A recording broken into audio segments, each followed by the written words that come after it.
Bonjour chers frères et sœurs, bonjour et bonsoir, bonjour Israélites de par le monde, en Europe, Asie, Amérique particulièrement, les Antilles, Haïti, Tribu Lévi et notamment notre chère Afrique, Bantou Israélite. Bonjour et bonsoir, que Yah vous bénisse tous.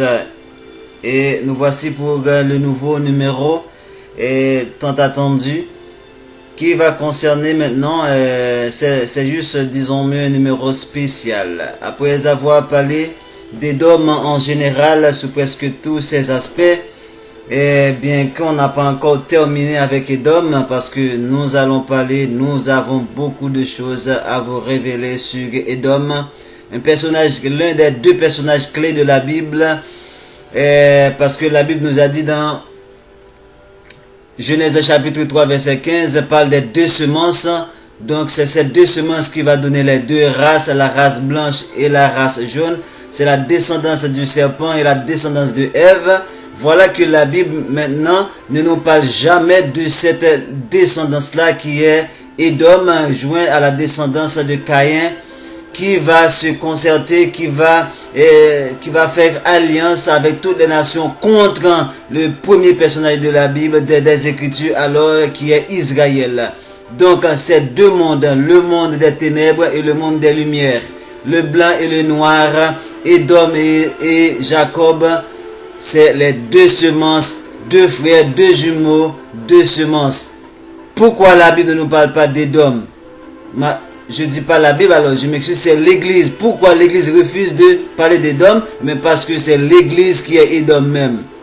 C'est l'église qui est l'Édom, la religion, le christianisme, c'est la religion de Édom. Voilà pourquoi ils cachent leur identité et nous présentent une autre face. N'oubliez pas, apôtre Paul l'avait dit, le diable lui est rusé, il se déguise en ange de lumière, et c'est ça, à travers la religion christianisme, Édom se déguise en ange de lumière, il se fait passer pour Israël même, en blanchissant tous les personnages de la Bible, notamment notre Christ, qui est présenté sous la figure de César Borgia, un incestueux, un criminel, un homosexuel, un mal incarné. Voilà pourquoi maintenant, dans le cadre de nos émissions, on a beaucoup à dire sur Édom. Et nous avons déjà présenté pas mal d'émissions. Et la toute dernière vient de se présenter. C'est pourquoi le Père n'aime pas Édom, la race blanche. Donc on a parlé des 4 crimes d'Édom pour lesquels le Père ne l'aime pas. Donc allez voir cette vidéo. Et voilà maintenant, comme était annoncé, la présentation de ce numéro avec un numéro spécial qui concerne Joël chapitre 2 et où il est dit notamment, passage qui va être repris par l'église, par les protestants notamment, je répandrai de mon esprit sur toute chair. Je répandrai de mon esprit sur toute chair. Et voilà pourquoi nous sommes amenés à parler de ce numéro spécial, Joël chapitre 2, je répandrai de mon esprit sur toute chair. La mise en contexte par rapport à ce sujet, c'est que dans Actes des Apôtres chapitre 2, dans le discours d'apôtre Pierre, il a dit oui. Sur mes serviteurs, il a repris les paroles de Joël. Sur mes serviteurs et sur mes servantes, dans ces jours-là, notamment, c'est une époque fixée, je répandrai de mon esprit et ils prophétiseront. Oui, sur mes serviteurs et mes servantes, dans ces jours-là, je répandrai de mon esprit et ils prophétiseront. C'est comme ça, Actes nous a présenté ça, soi-disant les paroles de Pierre. Et moi je vous dis d'emblée, d'entrée, que ça c'est pas la parole de Pierre. Pierre ne peut pas dire une parole contraire aux Écritures. C'est pas parce que c'est totalement je m'excuse, c'est pas parce que c'est totalement contraire, mais c'est manipulé. Cette parole a été altérée dans Actes des Apôtres. Cette parole a été falsifiée dans Actes des Apôtres. Et nous allons vous prouver ça. Mais écoutez-moi bien. Je répondrai mon esprit. Et puis, nous allons comprendre une chose ici à travers Matthieu verset 28, où il est dit, et enseignez-le, lorsque Paul nous a envoyé faire retrouver les brebis dispersées à travers le monde. Il a dit, allez faire de toutes les nations des disciples, ça veut dire des disciples. Donc, et au verset 20, il a dit, et enseignez-leur à observer tout ce que je vous ai prescrit. C'est là que je vais m'arrêter. Enseignez-leur à observer tout ce que je vous ai prescrit. Maintenant, ça veut dire que tout ce que les apôtres vont enseigner, c'est des choses que Christ lui-même leur a enseignées. Et les apôtres ne peuvent pas présenter autre chose que ce qu'ils ont reçu de Christ. Nous allons voir ça avec l'apôtre Paul plus loin. Qu'est-ce que Christ a dit par rapport à Actes chapitre 2? Pour voir est-ce que c'est la même chose. N'oubliez pas, Actes a dit que je répandrai mon esprit. Donc selon les traditions, d'autres traditions, il dit c'est sur toute chair. Ça veut dire toutes les nations. Mais que nous dit Christ dans Jean chapitre 14 à partir du verset 15, que nous avons pas mal déjà repris. Si vous m'aimez, gardez mes commandements. Et moi je prierai le Père et il vous donnera un autre consolateur, afin qu'il demeure éternellement avec vous. Verset 17. L'esprit de vérité que le monde ne peut recevoir. L'esprit de vérité que le monde ne peut recevoir parce qu'il ne le connaît point, ne le voit point. Maintenant, comment Pierre va dire maintenant ici, je répandrai mon esprit sur toute chair? Or, Christ leur a déjà enseigné que l'esprit qu'il va leur envoyer, c'est un esprit de vérité. C'est l'esprit de vérité que le monde ne peut pas recevoir. Parce que le monde ne le voit pas. Le monde n'a pas vérité en lui. Surtout la race blanche et d'hommes, ils n'ont pas de vérité en eux, ils ne voient pas la vérité. Voyons ce qu'ils font dans le monde. Et ne le connaissent point. Voyons. Et au chapitre 17 de ce même Jean, verset 14, Christ encore qui a dit, je leur ai donné ta parole et le monde les a haïs. Comment ce monde maintenant va recevoir cet esprit de Christ? Alors que le monde nous a haïs parce que Christ nous a donné sa parole. Et c'est une émission que j'aimerais que vous preniez même des bics, des stylos et du papier pour noter. Prenez votre Bible. Pour les gens qui critiquent, ne vous occupez pas d'eux. Parce que moi, je vous apporte des paroles écrites. Jusqu'à présent, c'est la Bible que nous avons. Il y a pas mal d'autres écrits, mais les livres que nous avons, sur lesquels nous sommes basés maintenant pour parler de Dieu, pour parler de Christ, pour parler de tout, c'est la Bible. Maintenant, c'est avec cette même Bible-là maintenant que je suis en train de vous prouver qu'est-ce qui est écrit. Il est vrai que je vous le dis, la Bible c'est falsifié, la Bible c'est manipulé. Parce que la Bible n'est pas la parole de Yah, la Bible contient les paroles de Yah. C'est l'ennemi qui a pris la parole de Yah en Afrique, il les a transportées chez lui et après il nous a ramené ça sous forme de Bible. Falsifié, altéré, rempli de mensonges. Mais l'esprit que le Père nous a donné nous permet de déceler certaines vérités pour vous l'apporter.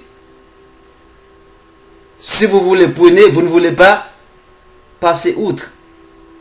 Donc, voilà que l'esprit de je leur ai donné ta parole et le monde les a haïs.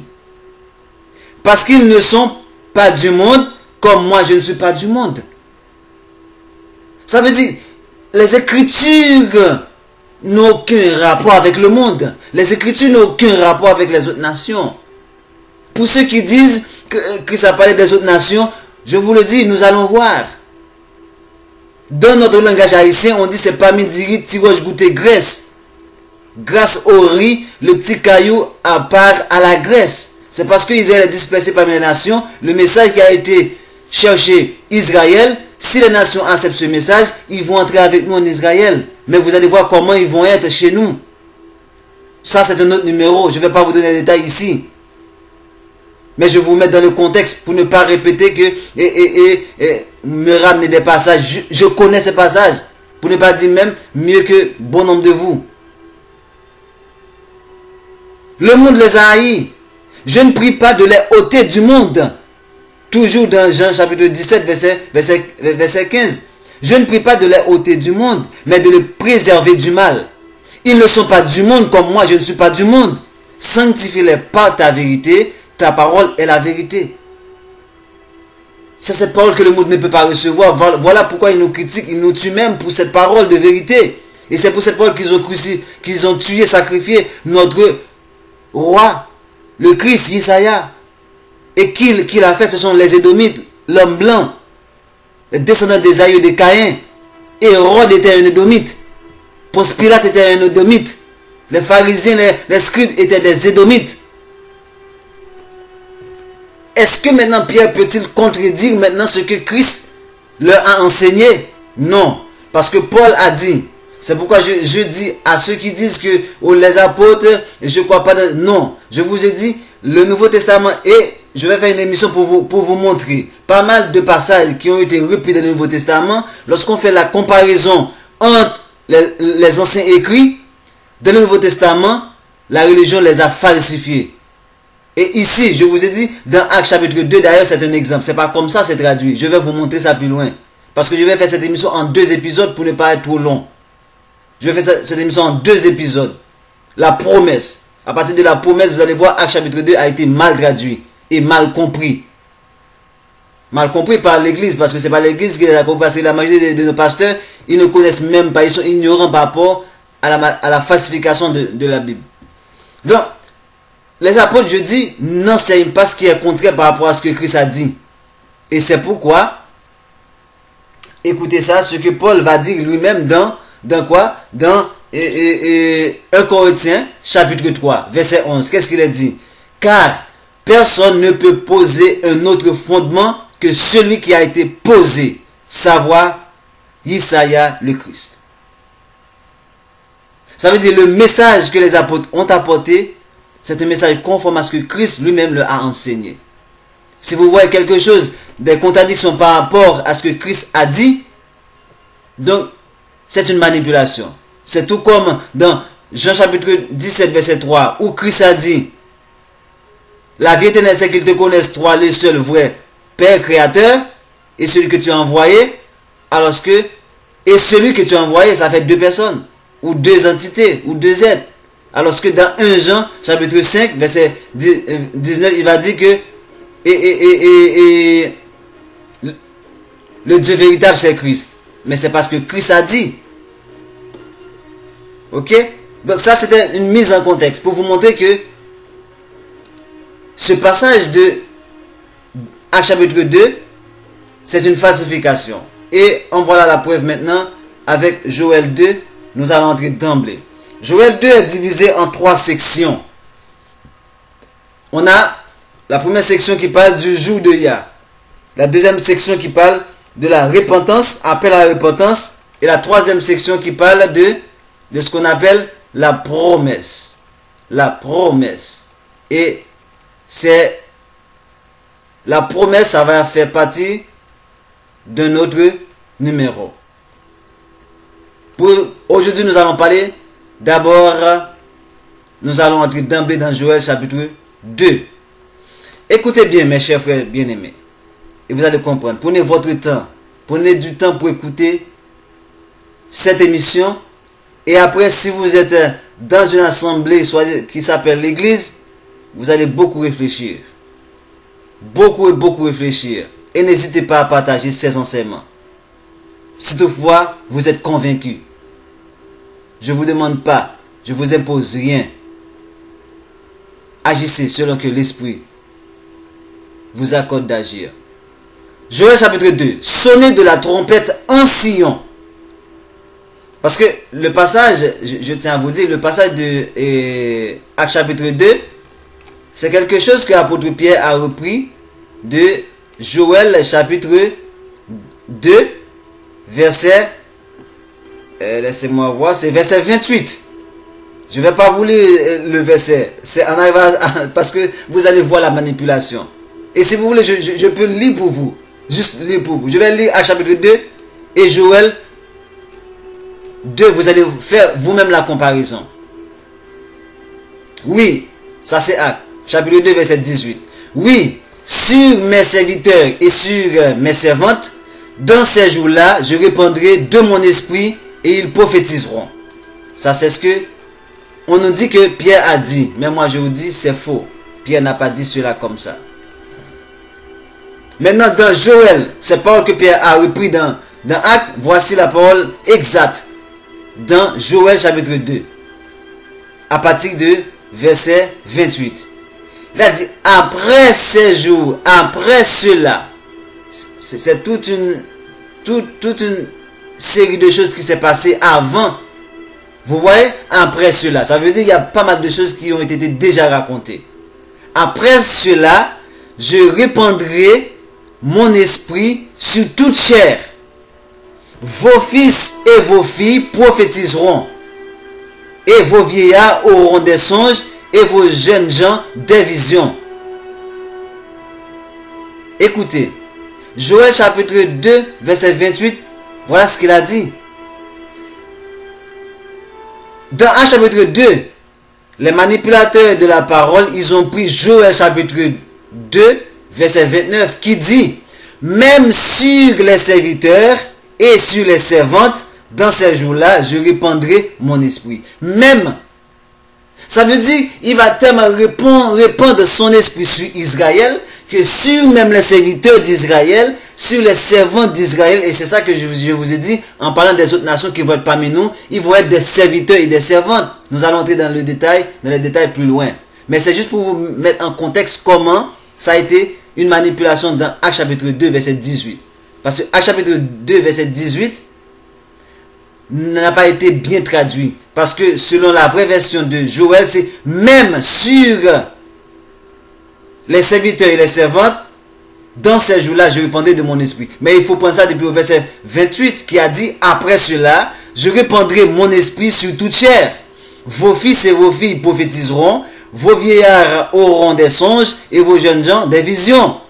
Même sur les servantes et les serviteurs, dans ces jours-là, je répandrai mon esprit. C'est clair. Même si, ça veut dire même. Même les autres qui vont être parmi nous vont recevoir de cet esprit. Et c'est pourquoi nous aurons à parler, après avoir traité ce numéro, nous aurons à parler de la nouvelle alliance. La nouvelle alliance qui n'est pas encore commencée. Je vous reviens. Donc, restons maintenant à partir de Joël chapitre 1er. Sonnez de la trompette en Sion. Sion c'est où? Sion c'est la ville du grand roi. J'ai même fait une émission sur où se trouve le vrai Sion. Allez voir la cité de David. J'ai une émission là-dessus. C'est au cœur de l'Afrique. En Ouganda. Bon, ce qu'on appelle dans les chaînes de Virunga, les chaînes de montagne de Virunga. Allez voir cette vidéo. Sonnez de la trompette en Sion. Faites-la retentir sur ma montagne sainte. La montagne sainte, c'est Montelunes. Montelunes, au cœur de l'Afrique, de la chaîne de Vigoua. C'est ça la montagne de Sion, la montagne sainte. Que tous les habitants du pays tremblent, car le jour de Yah vient. C'est Joël qui parle. Car il est proche. Verset 2. Jour de ténèbres et d'obscurité, jour de nuée et de brouillard, il vient comme l'aurore se répand sur les montagnes. Voici un peuple nombreux et puissant, tel qu'il n'y en a jamais eu, et il n'y en aura jamais dans la suite des âges. Un peuple nombreux et puissant. Vous voyez? Verset 3. Devant lui est un feu dévorant, et derrière lui une flamme brûlante. Une flamme brûlante. Un feu dévorant et une flamme brûlante. Qu'est-ce que ça nous rappelle par rapport à mes émissions? C'est Abdias chapitre 1er verset 18 qui a dit, la maison de Jacob sera un feu et la maison de Joseph une flamme. N'est-ce pas les deux expressions que vous voyez ici dans Joël chapitre 3 dans Joël chapitre 2 verset 3 qui dit, devant lui est un feu dévorant et derrière lui une flamme brûlante. Abdias a dit, la maison de Jacob sera un feu et la maison de Joseph une flamme, mais la maison d'Ésaü sera du chaume qu'elles allumeront et consumeront, et il ne restera rien de la maison d'Ésaü, car il y a à parler. Je continue le passage de Joël pour voir. Le pays était auparavant comme un jardin d'Éden, n'est-ce pas, Canaan, où coule le lait et le miel. Et depuis, c'est un désert affreux. Rien ne lui échappe.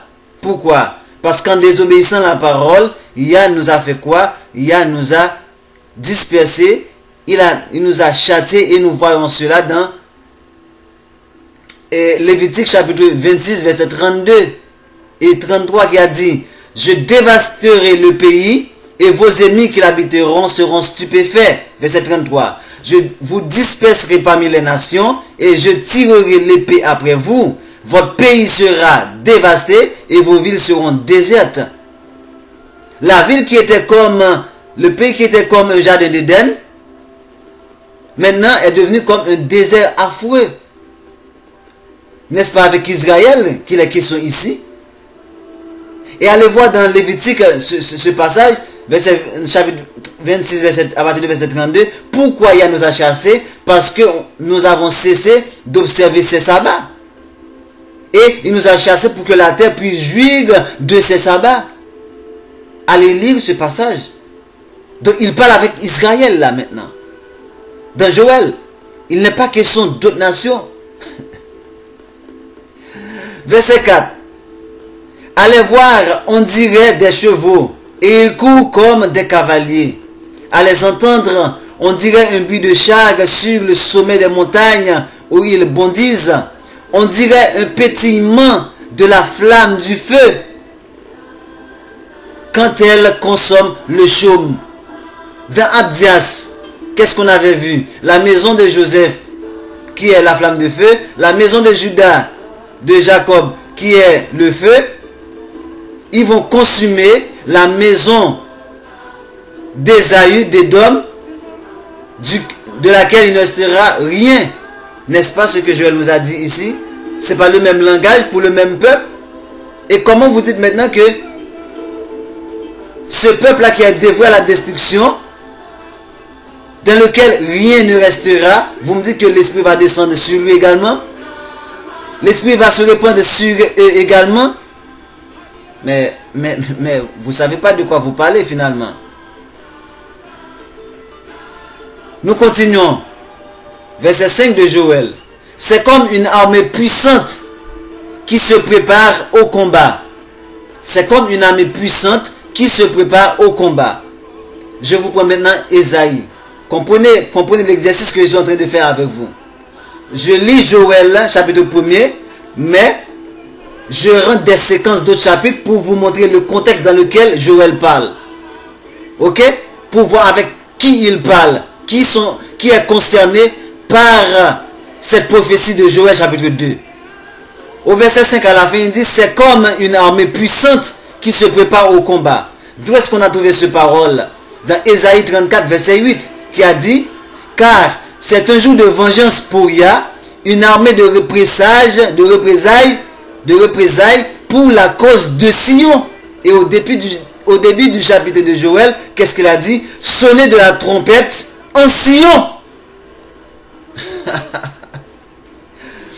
Sonnez de la trompette en Sion. Joël chapitre 1er. Et au verset 5 de ce Joël, il va nous dire: c'est comme une armée puissante qui se prépare au combat.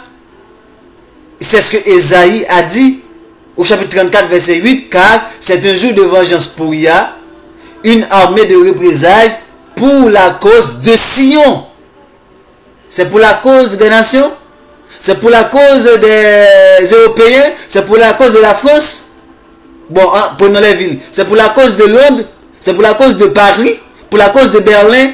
Pour la cause de Washington? C'est ce que ça dit? Non, c'est pour la cause de Sion. Verset 6. Devant eux, les peuples tremblent. Vous voyez? Les peuples tremblent. Maintenant, c'est là, vous voyez? Les peuples tremblent devant eux. Tous les visages pâlissent devant l'armée d'Israël. Ils s'élancent comme des guerriers. Ils escaladent les murs comme des gens de guerre. chacun va son chemin sans s'écarter de sa route. Ils ne se pressent point les uns les autres. Chacun garde son rang. Écoutez bien, verset 8. Ils ne se pressent point les uns les autres. Chacun garde son rang. Ils ne se précipitent. Ils se précipitent au travers des traits sans arrêter leur marche. D'où est-ce que nous allons trouver ce passage de Joël 8, 2 verset 8. C'est dans Nombre chapitre 10 à partir de verset 5. Qui dit: quand vous sonnerez de la trompette avec éclat, ceux qui campent à l'Orient partiront. Quand vous sonnerez avec éclat pour la seconde fois, ceux qui campent au midi partiront. On sonnera avec éclat pour leur départ. Ça veut dire, vous voyez, le départ doit être fait dans l'ordre, sans qu'ils ne se pressent les uns les autres, afin que chacun garde son rang. Quand vous prenez juste un verset et vous fondez sur cela pour construire vos théories, quoi que ce soit, mais vous vous moquez de qui? Vous vous moquez de vous-même. Vous vous moquez de vous-même. Quand un verset dit quelque chose, il faut aller voir dans le contexte que ça se dit. Parce que ce message que Joël est en train d'adresser, c'est à qui? C'est à Israël. Qui adresse ce message? Qui porte ce message? C'est Joël. Joël est un Israélite. Qui lui a donné ce message? C'est Yah, notre Créateur. Yah, notre Créateur. C'est lui que vous appelez le Dieu d'Israël, le Dieu de Jacob, le Dieu d'Abraham. Est-ce que vous l'appelez le Dieu des nations? Comment vous dites là maintenant, il parle avec les nations? Verset 9, Joël chapitre 2. Ils se répandront dans la ville, courent sur les murailles, montent sur les maisons, entrent par les fenêtres comme un voleur. Devant eux, la terre tremble, les cieux sont ébranlés. Le soleil et la lune s'obscurcissent et les étoiles retirent leur éclat.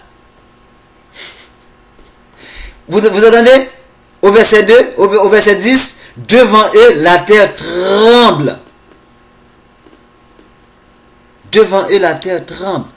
Et nous avons vu plus haut, c'était au verset 8 également, au verset... Oui. C'est ça, verset 10, devant eux, la terre tremble, et cela nous allons vous montrer.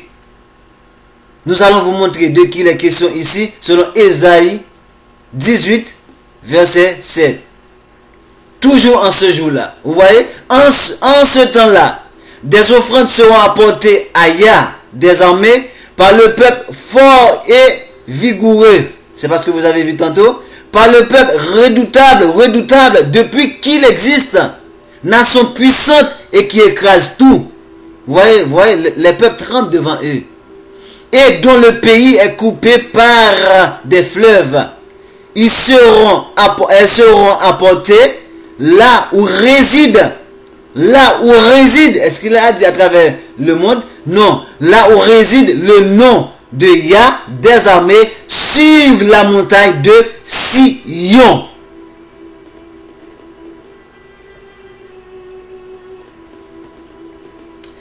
Verset 11. Joël 2, verset 11. Nous continuons. Yah fait entendre sa voix devant son armée. Car son armée va camper contre qui? Contre les autres armées de la terre. Qui ont passé tout leur temps à martyriser son peuple. À gaspiller même son peuple. À exterminer, détruire son peuple. C'est le jour de vengeance qui arrive. Il a fait entendre sa voix devant son armée, car son camp est immense. Et l'exécuteur de sa parole est puissant. C'est qui l'exécuteur de sa parole, qui est aussi puissant, qui a dit que tout pouvoir m'a été donné. N'est-ce pas Isaïe qui a dit dans Matthieu 28, verset 18, s'étant approché, leur parla ainsi, tout pouvoir m'a été donné dans les cieux et sur la terre. Oh là là. Donc, nous venons d'identifier pour vous maintenant avec qui Israël, avec qui Joël est en train de parler, avant même d'arriver au verset 28 qui va parler de je vais répandre mon esprit sur toute chair. Je vous ai montré avec qui Joël est en train de s'adresser. Mais nous allons continuer. Là, il y a un appel à la repentance qui va être lancé. On va voir dans ce même chapitre au verset 12. Maintenant encore, Dia. Maintenant encore, vous voyez, c'est la même conversation qui continue. Le même discours de Joël adressé à qui? À son peuple. Discours venant de la part de Yah, le Créateur. Maintenant encore, Dia, revenez à moi de tout votre cœur. Revenez à moi de tout votre cœur. Mes chers auditeurs, écoutez bien. Vous connaîtrez la vérité et la vérité vous rendra libre. Vous allez sortir de ces bâtiments qu'on appelle église, de cette temple de Baal, de cette temple d'Astarté.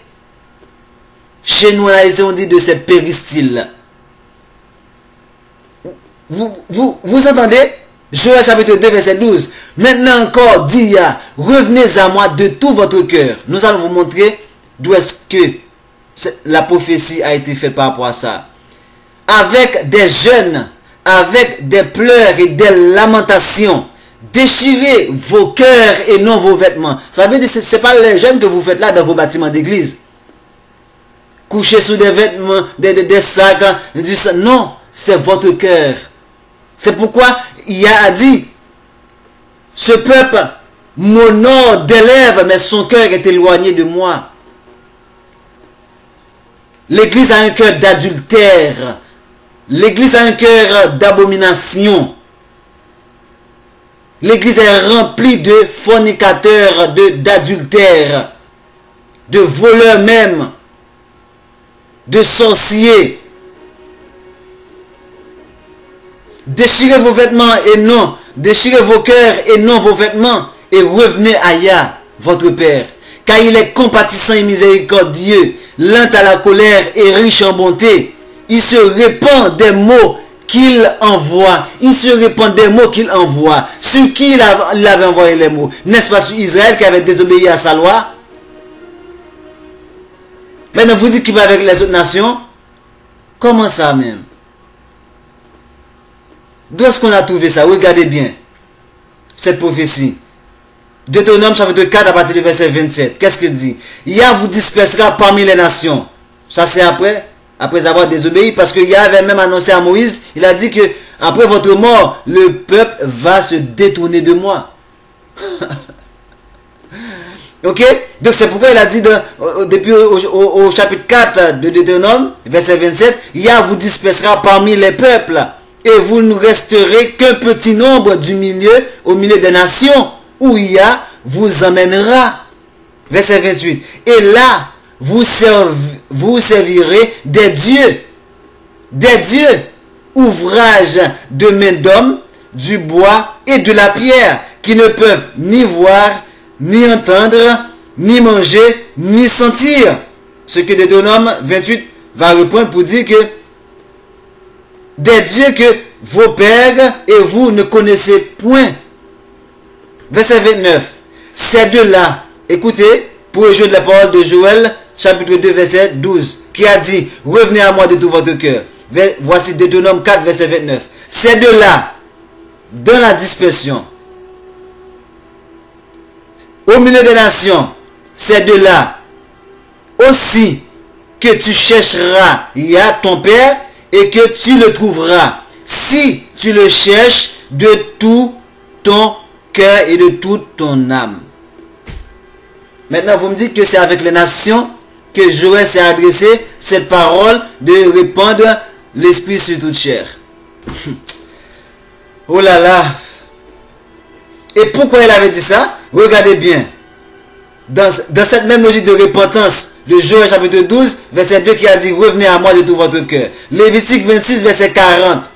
Nous avons parlé de Lévitique 26 à partir de verset 32. Maintenant au verset 40, qu'est-ce qu'il a dit?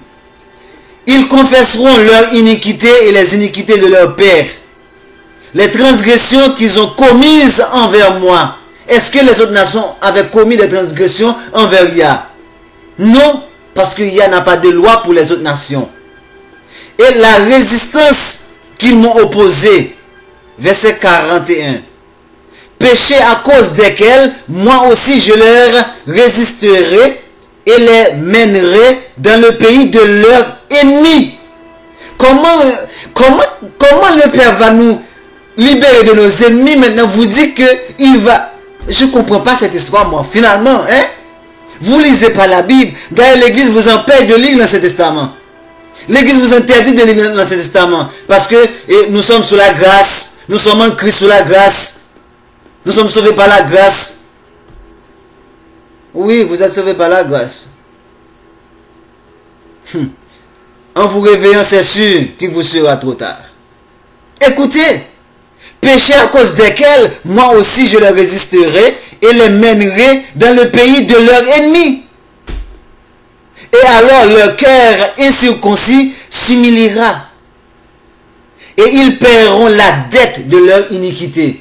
Qui paie la dette de leur iniquité maintenant? Ce n'est pas nous les Noirs qui sommes exterminés, qui sommes persécutés du matin au soir par l'homme blanc. Les plus sales boulots, c'est nous qui les faisons. Nous travaillons que pour mettre de l'argent dans les poches des Blancs, tout comme il a été dit. Nous allons pointer entre leurs mains. Ils seront toujours au-dessus de nous. Deutéronome chapitre 28. N'est-ce pas que ce que nous sommes en train de subir? Maintenant, quand notre délivrance va arriver, alors nous allons être délivrés avec nos ennemis. Eh bien, en bon cœur, on dit c'est pillaille. Écoutez verset 42, toujours de Lévitique 26. Je me souviendrai, pour rejoindre Joël chapitre 2 verset 12 qui dit, revenez à moi de tout votre cœur. Je me souviendrai de mon alliance avec Jacob. Je me souviendrai de mon alliance avec Isaac. Et je me souviendrai de mon alliance avec Abraham. Et je me souviendrai du pays. C'est quel pays? Le pays d'Abraham, le pays d'Isaac, le pays de Jacob, donc le pays d'Israël, cher bien-aimé. Est-ce que c'est moi qui le dis, hein? Est-ce que c'est moi qui... Juste... Finalement, hein? Finalement, disposez-vous. Écoutez. Écoutez la vérité, mes chers bien-aimés. Donc, ici, il est clair. Le rétablissement, c'est le rétablissement d'Israël, non pas des nations. Nous allons être un modèle pour les nations. Donc, le Père va se souvenir de nous. Il va nous racheter à travers Isaïe lors de son second retour. Et dans ce même contexte, nous allons prendre encore Ésaïe chapitre 11.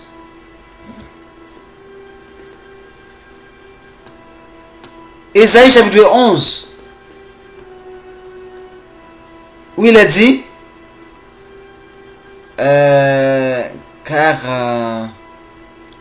chapitre 1er ou chapitre 11, je m'excuse parce que là j'ai le passage, écoutez, c'est Ésaïe chapitre 11, voilà, où il a dit, car Yah aura pitié de Jacob. Il choisira encore Israël et il les rétablira dans leur pays. Après tout ce qu'on vient de vous démontrer, comme prophétie qui va nous chasser du milieu des nations, le Père va se souvenir de nous. Il va nous choisir à nouveau. Pourquoi nous choisir à nouveau? Parce qu'il nous avait déjà choisi dans Deutéronome chapitre 7. Parmi les nations, parmi tous les peuples sur la terre, c'est nous que Yah a choisi. Nous avons déjà vu ça avec vous. Donc, il va nous choisir à nouveau. Est-ce qu'il a dit il va choisir les autres nations à notre place? Non. Il a dit qu'il va nous choisir à nouveau. Il n'a pas dit qu'il va choisir notre peuple. Les gens vont me dire, il va avoir un autre peuple parmi les autres nations. Vous ne comprenez pas le contexte. Ce n'est pas un peuple choisi. C'est un peuple à travers lequel il va susciter notre jalousie. Tout comme quelqu'un qui a une femme et la femme est en train de lui faire de la jalousie, il va lui essayer de trouver une autre femme, même si c'est pas pour entrer en relation avec lui, mais c'est juste pour faire voir à sa femme qu'il a quelqu'un d'autre pour susciter la jalousie de sa femme également. Mais c'est pas que cette femme-là, il a intérêt dans cette femme. C'est pas que cette femme, il a besoin de cette femme. C'est pas que il a choisi cette femme. Non, il se sert de cette femme pour susciter la jalousie de sa femme, pour que sa femme puisse revenir à lui. C'est dans ce contexte que vous devez comprendre les autres nations dans les Écritures. Vous allez mettre des passages dont vous ne comprenez même pas. On va apporter les éclaircissements. Ne vous inquiétez pas. Ok? Joël chapitre 2 toujours. Nous sommes au verset 14. Nous sommes au verset 14. On est déjà 40 minutes. On va gérer l'heure. Qui sait s'il ne reviendra pas et ne se repentira pas, en parlant du Père, et s'il ne laissera pas après lui la bénédiction des offrandes et des libations pour Yah, votre Père. Ok? Ça c'est le peuple, disons mieux. Sonnez, verset 15, écoutez encore. Sonnez de la trompette en Sion, toujours en Sion, vous voyez? Publiez un jeûne, une convocation solennelle. Je vais vous montrer d'où est-ce que ça a un rapport avec quel passage. Sonnez de la trompette en Sion, publiez un jeûne, une convocation solennelle. Assemblez le peuple, formez une sainte réunion, assemblez les vieillards et assemblez les enfants, même les nourrissons à la mamelle, que l'époux sorte de sa demeure et l'épouse de sa chambre. Vous voyez? Eh bien, on a retrouvé ces paroles, c'est dans Nombre chapitre 10, à partir de verset 6. Voilà ce qui est dit. À partir de verset 6. Quand vous sonnez de la trompette avec éclat pour la seconde fois, ceux qui campent au midi partiront. Ok? Ceux qui campent au midi partiront. Ça c'est le verset 6. Ok. Verset 7, disons mieux. C'est vous sonnerez aussi pour convoquer l'assemblée. Vous sonnerez aussi pour convoquer l'assemblée. Mais vous ne sonnerez pas avec éclat. Les fils d'Aaron, les sacrificateurs, sonneront des trompettes. Ce sera une loi perpétuelle pour vous et pour vos descendants. Par rapport à ce passage, il y a un numéro que nous allons faire sur l'origine exacte de Christ. Est-ce que Christ c'est juif vraiment selon la tribu de Juda, ou est-ce que Christ est biologiquement lévite de la tribu de Lévi? Parce que les sacrificateurs, nous voyons ici, la sacrificature c'est une loi perpétuelle destinée aux lévites. Donc Christ, oui, il peut être juif, mais biologiquement Christ est lévite. Nous allons voir ça avec vous dans un prochain numéro. Mais ici, c'est pour vous montrer au verset 7 que vous sonnez de la trompette pour convoquer l'assemblée. N'est-ce pas ce que Joël a dit? Publiez, sonnez de la trompette, verset 15, en Sion, publiez le jeûne, une convocation solennelle. Assemblez le peuple, formez une sainte convocation. Et ce sera une loi perpétuelle, je vous le dis. Hein? Donc, voilà mes chers bien-aimés. Et pour terminer, nous allons juste voir avec vous, pour ouvrir vos yeux. Nous allons voir Cantique de Zacharie à la naissance de Jean le Baptiste. Et vous allez comprendre la question de Joël 2 à qui ça s'adresse. Vous allez voir. Lorsque nous disons que Christ n'est pas venu pour tout le monde, Christ est venu pour son peuple, nous allons vous prouver ça maintenant à travers ce passage. Et c'est ce peuple-là qui va recevoir son esprit. Et on n'a même pas encore recevoir cet esprit. Cet esprit, la façon dont Joël a décrit ça, nous n'avons pas encore reçu ça dans cette dimension. On a cet esprit qui est avec nous. Il demeure en nous, c'est certes. Mais la façon dont Joël décrit ça, c'est lors de la nouvelle alliance, lorsque la nouvelle alliance va être implantée. Nous allons voir ça avec vous. Le cantique de Zacharie à la naissance de Jean-Baptiste. Voilà. Nous allons lire pour vous Luc chapitre 1er, verset 68. Béni soit le Très-Haut, le Père d'Israël. Zacharie qui parle. Le Père de Jean-Baptiste. Béni soit le Très-Haut, le Père d'Israël, par le Père des nations.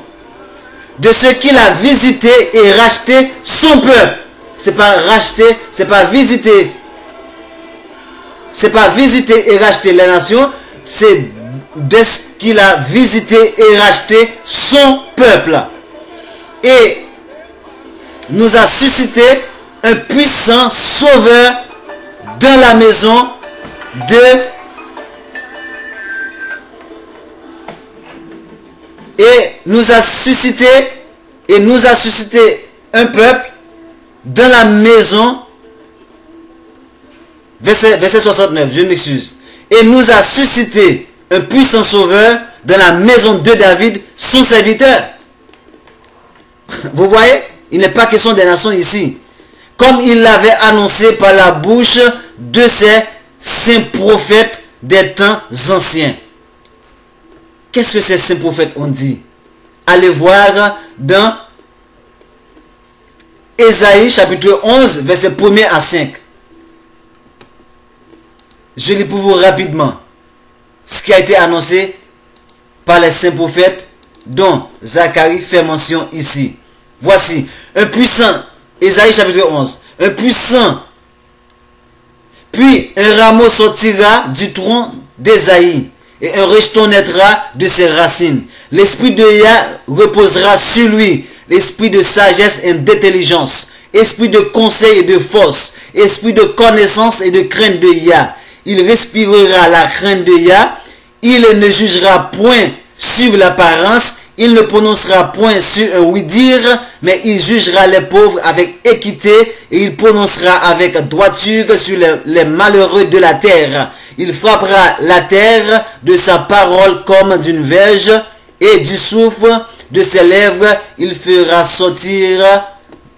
mourir le méchant. Ça c'est Ésaïe chapitre 11. Ésaïe chapitre 9 nous a dit, lui, vous connaissez, un enfant nous est né, un fils nous est donné. Allez lire ça vous-même. D'accord. Ok.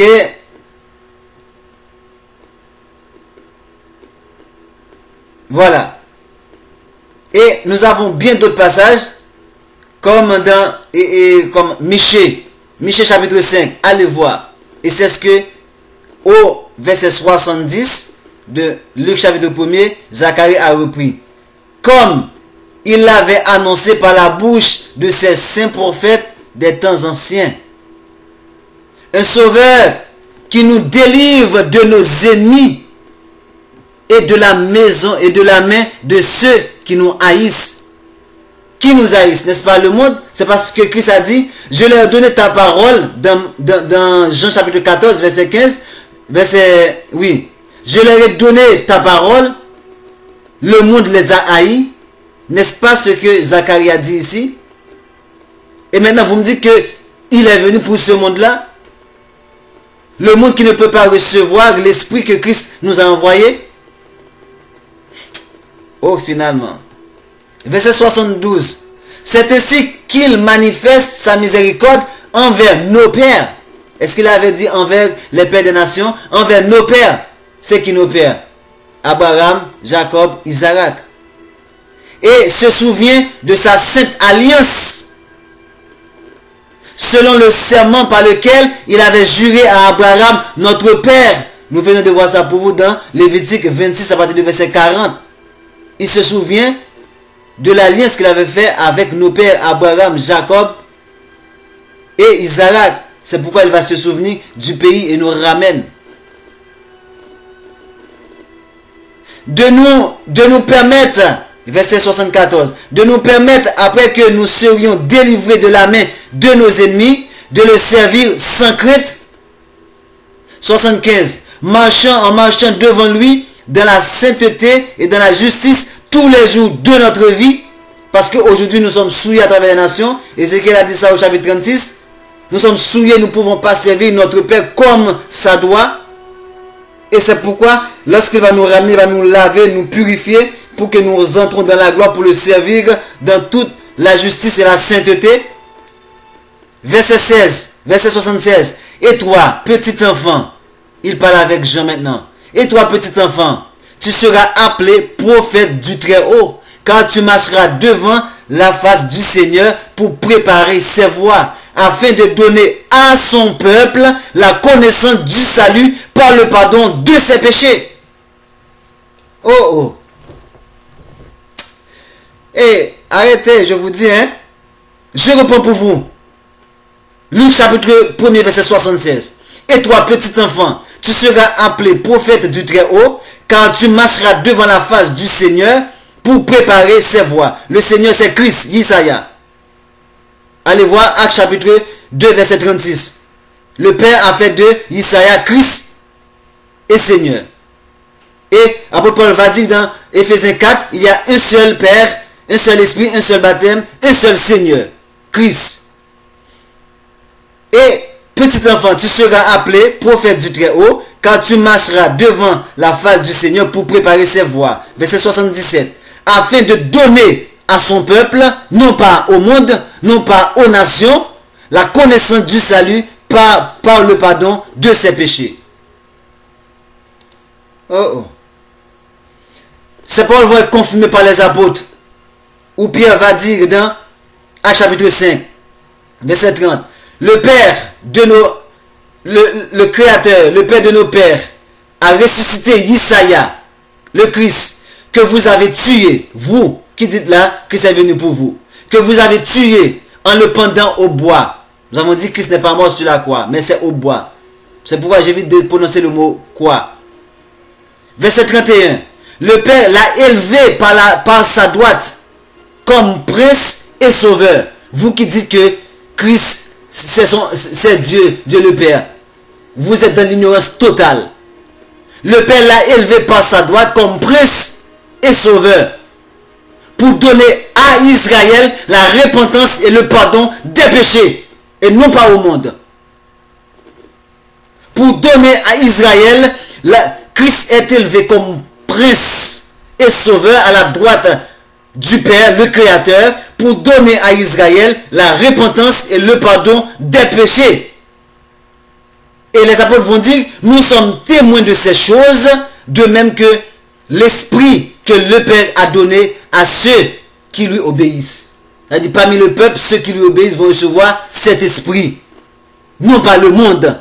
Actes chapitre 5, verset 30 à 32. Et ce pardon des péchés, Ésaïe l'a déjà prophétisé au chapitre 53, parlant des châtiments que Christ a subis à notre place pour nos péchés. Vous pouvez voir ça dans Ésaïe 53. Pour nos péchés et nos transgressions. Or, tandis que 1 Jean chapitre 3 nous dit, au verset 4, quiconque pêche transgresse la loi. Et le péché est la transgression de la loi. Vous voyez, le péché c'est la transgression de la loi. Donc la loi a été donnée à qui? À Israël. Comment les autres nations peuvent transgresser la loi alors qu'ils ne connaissent même pas la loi? Selon Psaume 146, 147. Or, nous avons dit, Christ, comme vous le savez, apparu pour ôter les péchés. Il n'y a point en lui de péché. Ça c'est toujours dans 1 Jean chapitre 3, versets 4 et 5.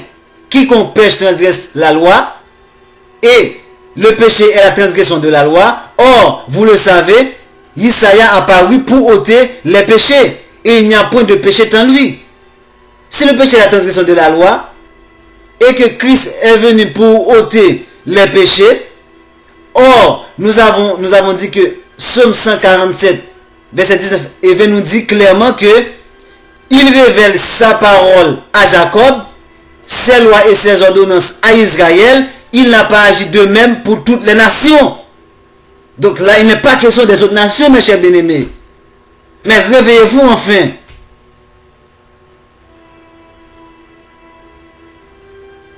Et nous avons même vu dans Ésaïe chapitre 42, verset 21, où il est dit que Yah a voulu, pour le bonheur d'Israël, publier une loi grande et magnifique.